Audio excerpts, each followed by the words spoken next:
Tuhan bersamamu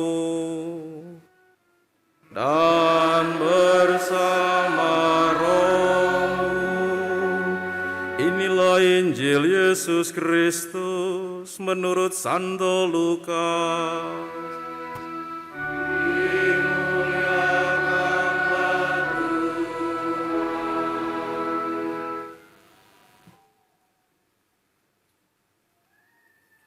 Sekali peristiwa, seorang ahli Taurat berdiri hendak mencoba Yesus, katanya, "Guru, apa yang harus aku lakukan untuk memperoleh hidup yang kekal?" Jawab Yesus kepadanya, "Apa yang tertulis dalam hukum Taurat? Apa yang kau baca di dalamnya?"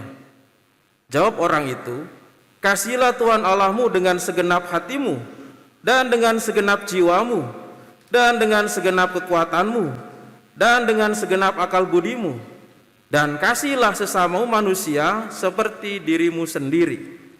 Kata Yesus kepadanya, "Jawabmu itu benar. Lakukanlah demikian, maka engkau akan hidup."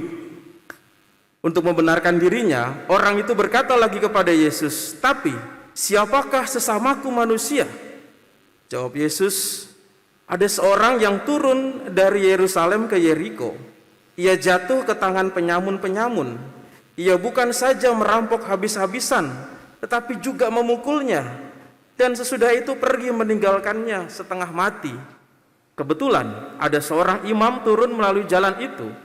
Ia melihat orang itu, tetapi ia terus berjalan. Demikian juga seorang Lewi datang ke tempat itu. Ketika melihat orang itu, ia pun melewatinya. Lalu datanglah ke tempat itu seorang Samaria yang sedang dalam perjalanan. Ketika ia melihat orang itu, tergeraklah hatinya oleh belas kasihan. Ia pergi kepadanya, lalu membalut luka-lukanya, sesudah menyiramnya dengan minyak dan anggur. Kemudian ia menaikkan orang itu ke atas keledai tunggangannya sendiri, lalu membawanya ke tempat penginapan dan merawatnya. Keesokan harinya, ia menyerahkan 2 dinar kepada pemilik penginapan itu, katanya, "Rawatlah dia, dan jika kau belanjakan lebih dari itu, aku akan menggantinya waktu aku kembali." Menurut pendapatmu, siapakah di antara ketiga orang ini adalah sesama manusia dari orang yang jatuh ke tangan penyamun itu? Jawab ahli Taurat itu, "Orang yang telah menunjukkan belas kasihan kepadanya." Kata Yesus kepadanya, "Pergilah dan lakukanlah demikian." Berbahagialah orang yang mendengarkan sabda Tuhan dan tekun melaksanakannya.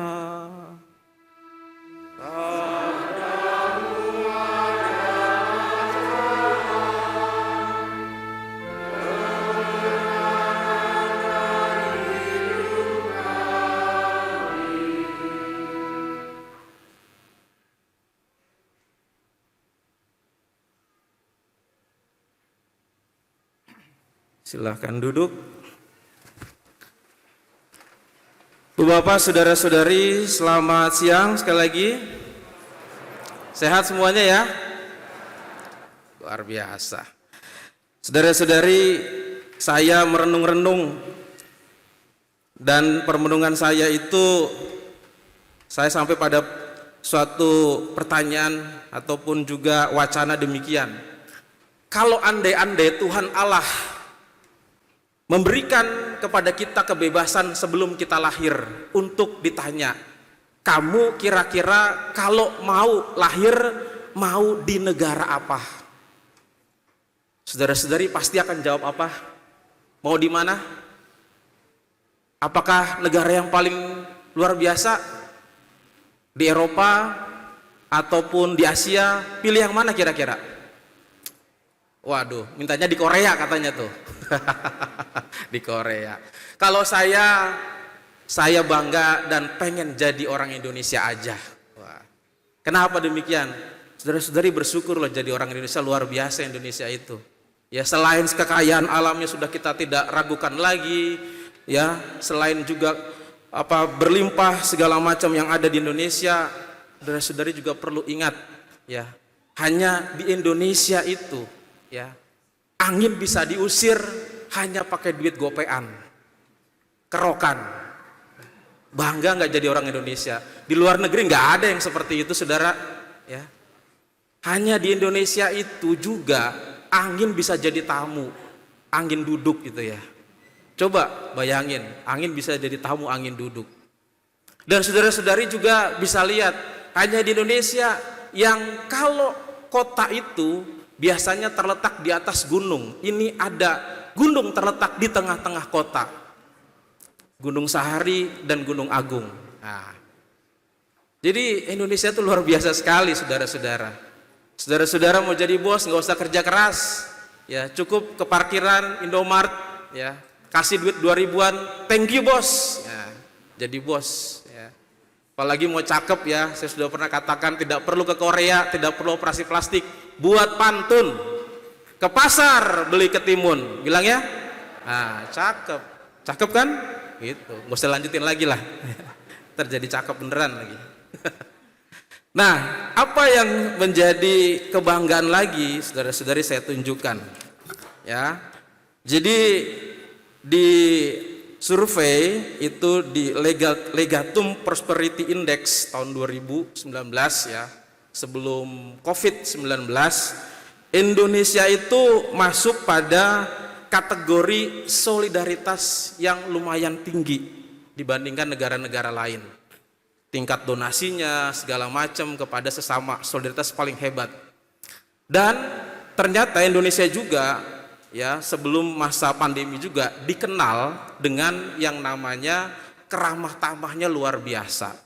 Masuk kategorinya itu 8 besar. Ya, dari ramah tamah itu masih ada ternyata yang lebih tinggi lagi adalah Portugal. Ya, lalu kemudian diikuti dengan beberapa negara yang lainnya. Nah, Indonesia ternyata juga dalam indeks prosperity itu adalah indeks yang menunjukkan kesejahteraan orang Indonesia.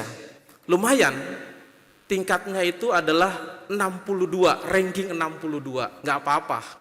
Ya, ranking 62 itu negara-negara yang di atasnya ada Denmark, Norwegia, Swedia dan macam-macam.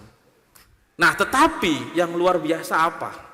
Walaupun kita tingkat kemakmurannya itu ranking 62, tetapi berdasarkan World Giving Index itu dari Charitas Aid Foundation itu diketahui bahwa Indonesia itu adalah negara yang paling pertama dalam memberikan solidaritas berdonasi. Apalagi setelah pandemi ini atau masa pandemi ini, Amerika saja indeksnya turun dibandingkan Indonesia.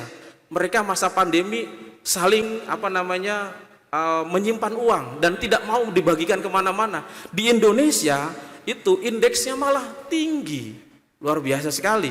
Indonesia masuk dari seluruh jumlah orang-orang yang ada di Indonesia itu Indonesia masukin 69%, diikuti Kenya 89%, lalu ada juga Myanmar 51%, ya, Australia 49%, Indonesia paling pertama. Walaupun negaranya rankingnya 62. Tingkat kesejahteraannya, tapi memberikan, soal solider, wah luar biasa. Kalau diteliti-teliti lagi, ya itu ternyata mungkin dari saudara-saudari adalah orang Bekasi yang termasuk 69% lagi. Diteliti-teliti lagi mungkin, ya ini orang-orang di Bekasi yang ada di misa kedua ini ada di sini yang 69% itu. Ya apa enggak? Ah iya pasti ya. Ya kalau iya pasti nanti kolektor pertamanya itu gede tuh. Ya, bukan itu.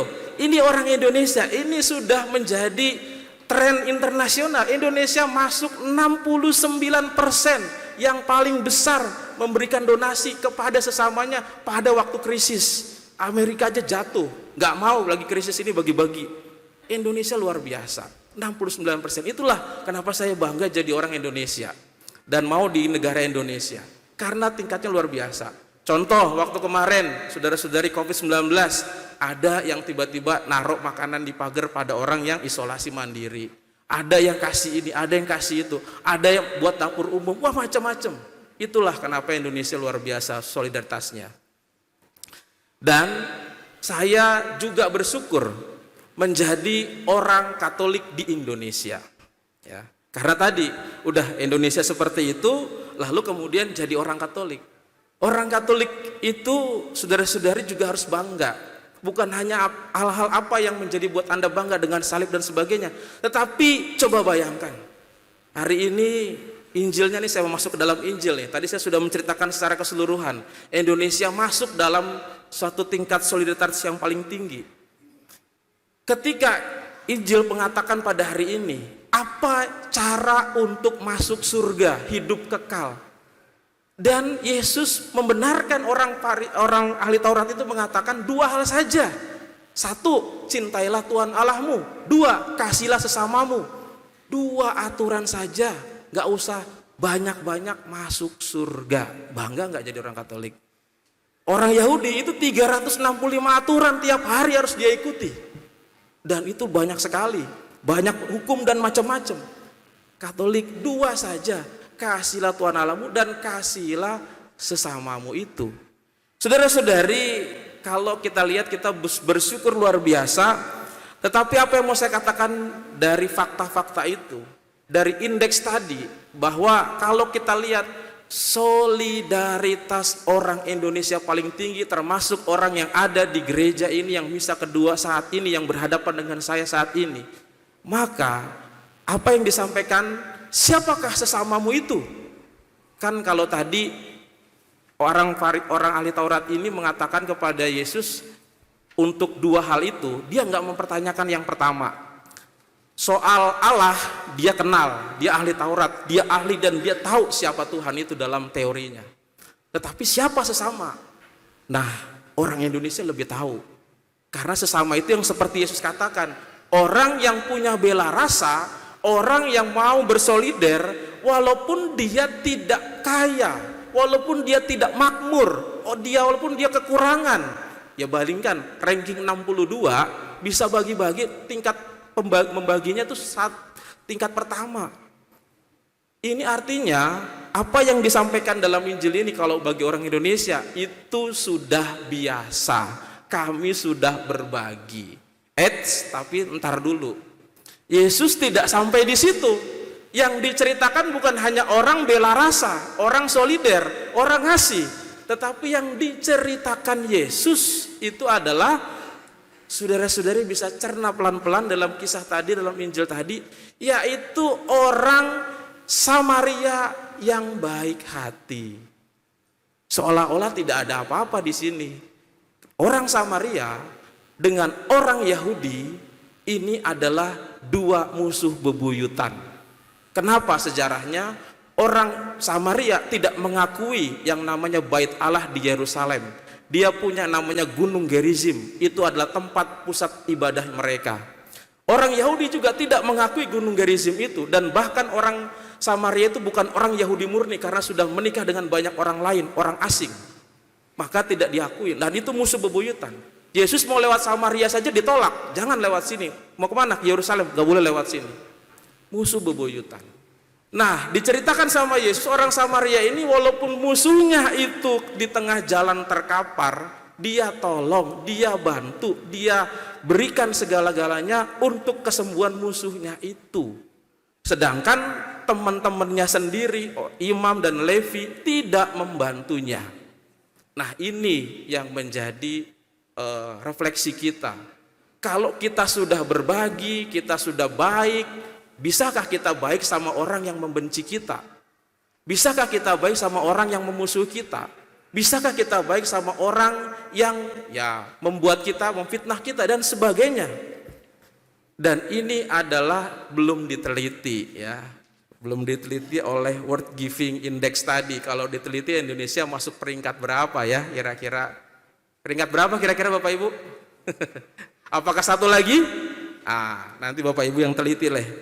Jadi yang dimaksud di sini adalah bagaimana orang sudah mengasihi Allah dengan segenap hati, juga mengasihi sesama. Yang dimaksud sesama bukan hanya pada fisik, orang yang dekat secara fisik dan geografis, tetapi juga lintas, dan juga bukan hanya yang baik, tetapi juga yang memusuhi itu.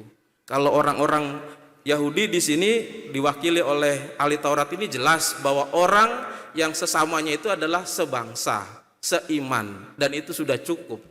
Makanya dalam bahasa Ibrani itu kata sesama itu diterjemahkan dengan syakem dan juga karof, itu artinya adalah orang-orang yang paling dekat, tetangga, sedarah, ya itu saja. Dan itu kata-kata untuk seluruhnya dalam kitab suci itu yang untuk menyatakan bahwa sesama itu orang manusia internasional itu cuma dipakai 3 kata saja dalam kitab suci yang tebal itu. Itu menunjukkan bahwa orang masih yang disebut sesama adalah yang dekat sama saya, yang baik sama saya, yang perhatian sama saya, yang pokoknya nggak pernah membenci saya, yang nggak pernah menyalahkan saya. Nah itulah yang disebut sesama. Tapi pertanyaannya sekarang, kalau kita sudah baik dan indeksnya sudah tinggi, apakah kita juga mau seperti orang Samaria itu? Apakah kita mau juga memberikan segala sesuatu pada orang yang memusuhi kita? Ini yang pertama. Yang kedua, saudara-saudari, yang kedua ini mengasihi Tuhan dengan segenap tenaga, segenap pikiran, dan seluruh dirinya. Ini bagi orang ahli Taurat ini, dia sudah ngerti siapakah Tuhan. Tetapi kalau kita bangga menjadi orang Katolik dengan 2, ini adalah bukan suatu yang mudah. Ya, tadi sesama itu bukan hanya orang yang dekat, tapi yang memusuhi kita. Ternyata yang pertama juga, mengasihi Allah itu tidak segampang itu. Tidak sekedar ke gereja saja, tidak sekedar beribadah saja. Tetapi mengasihi Allah dengan segenap hati dan pikiran berarti adalah memberikan diri untuk Tuhan sepenuhnya. Masa pandemi, saudara-saudari, orang sudah beralih sudut pandangnya. Dulu sebelum pandemi, orang itu Sabtu dan Minggu sudah planning, saya mau ke gereja. Baru habis dari gereja, saya mau jalan-jalan. Tidak apa-apa, yang penting ke gereja dulu. Kalau belum ke gereja, masih punya hutang. Sekarang setelah pandemi, ada misa online. Yang penting adalah destinasinya kemana dulu nih hari Minggu. Nanti pas kalau ada misa, kalaupun telat, bisa misa online. Nah, itu dia. Jadi sudut pandangnya terbalik. Nah, kalau mencintai Tuhan Allah dengan segenap hati dan tenaga, maka ya itu dia harus memberikan dirinya sepenuhnya untuk Allah itu sendiri. Dulu misa online ada itu karena apa? Karena adanya ancaman yang membahayakan nyawa. Nah, tetapi sekarang pandemi sudah mulai mereda, tidak mungkin juga belum ada ancaman yang membahayakan lagi. Lah, makanya sudut pandangnya harus digeser lagi, ya, di-reset ulang lagi. Nah, inilah contoh mengasihi Tuhan Allah dengan segenap tenaga dan segenap pikiran itu, bagaimana membuat diri kita itu mau beribadah, menghilangkan dulu tujuan-tujuan yang lain, yang penting beribadah mencintai Tuhan dulu itu sendiri. Nah, makanya hari ini kita diajak untuk melihat dan menilai diri kita sendiri. Apakah aku sudah menjadi sesama bagi orang lain? Apalagi mereka yang membenci kita. Dan apakah juga kita sudah mencintai Tuhan Allah dengan segenap dan sepenuh hati kita. Semoga dengan ini kita bangga bukan hanya jadi orang Indonesia, tapi juga menjadi orang Katolik. Amin. Tuhan memberkati.